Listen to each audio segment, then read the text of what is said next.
வணக்கம். நான் தமிழ்நாடு தலித் உரிமை பாதுகாப்பு இயக்கத்தினுடைய மாநில கொள்கை பரப்பு துணை செயலாளர் கார்த்திகேயன் பேசுகிறேன்.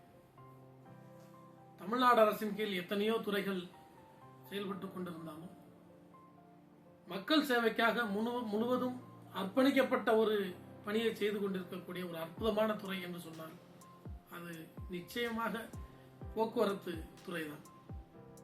போக்குவரத்து துறை என்று சொன்னதுமே நமக்கு முதலில் ஞாபகத்துக்கு வருவர்கள் கண்டக்டர், டிரைவர், ஓட்டுநர் மற்றும் நடத்துனர்.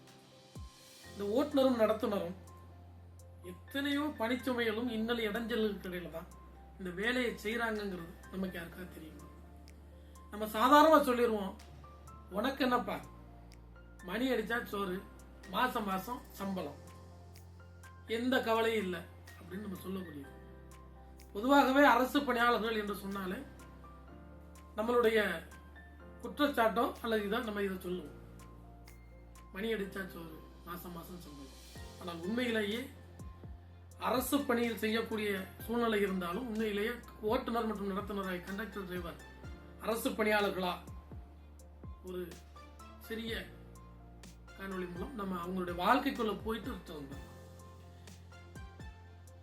ஒரு அரசு பணியாளர் என்று சொல்லப்படக்கூடிய இன்றைக்கு ஓட்டுநர் மற்றும் நடத்துனருடைய பணி நேரம்ங்கிறது நம்ம கவனிப்போம். அதிகாலையில் 4 மணிக்கு நம்ம ஊர்ல இருந்து முதல் பஸ் கிளம்பும். அப்படி முதல் பஸ் நமக்கு கிடைக்கலன்னா நமக்கு அத்தனை ஆத்திரம் வரும். நீங்க பஸ் வராததுனால நான் என்னோட பரீட்சை இழந்துட்டேன், என்னுடைய எக்ஸாமுக்கு போக முடியல, என்னுடைய வேலைக்கு போக முடியல, நான் நிறைய பொருளாதாரத்தை இழந்துட்டேன், எத்தனையோ குற்றச்சாட்டுகளை நம்ம மேல இருக்கிற தவறுகளை எல்லாம் மறைச்சிட்டு கண்டக்டர், டிரைவர் மேல நம்ம சுமத்திடுவோம். பஸ் சரியில்லை, பஸ் வரல. சரி, 4 மணிக்கு உங்க ஊருக்கு அதிகாலையில் பஸ் வரணும்னா அந்த கண்டக்டர் டிரைவர் எத்தனை மணிக்கு வீட்டுல இருந்து கிளம்பும்? நைட் 2 மணிக்கு கிளம்பும்.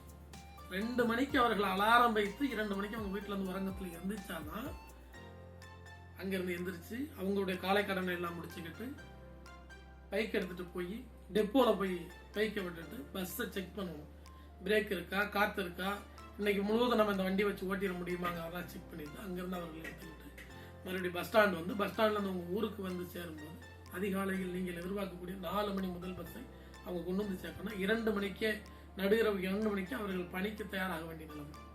சரி, அப்படியே வந்து 4 மணிக்கு ஆரம்பிக்கிற பணி காலையில ஓடுது 8 மணிக்கு 6 மணிக்கு ஒரு டீ காஃபி ஏதாவது குடிப்பாங்க. குடிச்சிட்டு அண்ணா போலாம்னு சொன்னா ஓகே போலாம் கிளம்பு ஓடிடுவாங்க. அடுத்தாப்புல 8 மணிக்கு 9 மணிக்கு அவங்க நினைச்ச நேரத்துல கிடைச்ச இடத்துல கிடைச்ச சாப்பாடு, டிஃபன், காஃபி எதையோ குடிச்சுக்கிட்டு ஓடி வருவாங்க. சரி, ஓடி வராங்க. திருப்பி அவங்களுக்கு இரவு வரைக்கும் அந்த பணி தொடருது.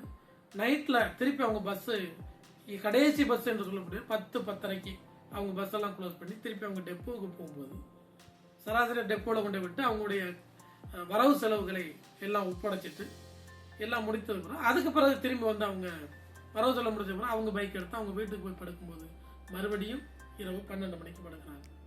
இது ஒரு கண்டக்டர் டிரைவருடைய வாழ்க்கையினுடைய சுருக்கத்தை சொல்லிட்டு, இதுக்கு இடையில நம்ம எத்தனை பாடுபடுறோம். சமுதாயமும் அந்த அரசு அதிகாரிகளும் அவர்களுக்கு கொடுக்கக்கூடிய நெருக்கடிகள் எத்தனையோ இருக்குது.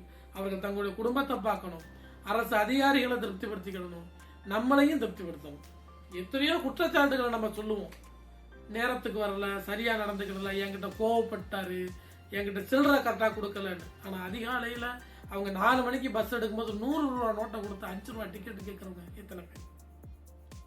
அதற்கு பிறகு சரி அவங்க வந்து 100 ரூபா டிக்கெட் சில்லறைக்காக அவங்க போராடணும். அதுக்கு பிறகு ஒரு வார்த்தை கோபமா கூட அவங்களுடைய பசி தாகம் எத்தனை இருந்தாலும் யாருக்கிட்ட கொண்டு சிடுமூஞ்சி சல்லுன்னு விழுவாரு, புல்லுன்னு விழுவாருன்னு அவர் நம்ம வந்து சொல்லுவோம். இப்படி நம்மளுடைய ஏச்சுக்களும் பேச்சுக்களும் தான் கண்டக்டர் டிரைவருக்கு இருக்கே தவிர என்னைக்காவது ஒரு நாள் அதிகாலையில 4 மணிக்கு நீங்க என்னை கொண்டு போய் விட்டதுனாலதான் எனக்கு இந்த வேலை கிடைச்சு, நீங்க சரியான நேரத்துல வந்து சரியான நேரத்துல என்னை கொண்டு போனதுனால எனக்கு வந்து எக்ஸாம் எழுத முடிஞ்சதுன்னு என்னைக்காவது நம்ம சொல்லியிருக்கோமா?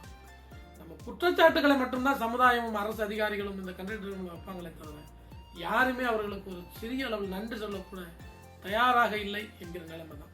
சரி, காலையில 4 மணிக்கு எந்திரிச்சு பஸ் ஓட்டுறவங்க இருக்கட்டும், நம்ம ஊர்ல ஸ்டே பஸ் சொல்லக்கூடிய இரவு தங்கக்கூடிய சூழ்நிலை இருக்கு, பஸ் இருக்கு. அவங்க ஊருக்கு வந்தாச்சுன்னா நைட் அவங்களுக்கு டாய்லெட், பாத்ரூமோ கிடையாது.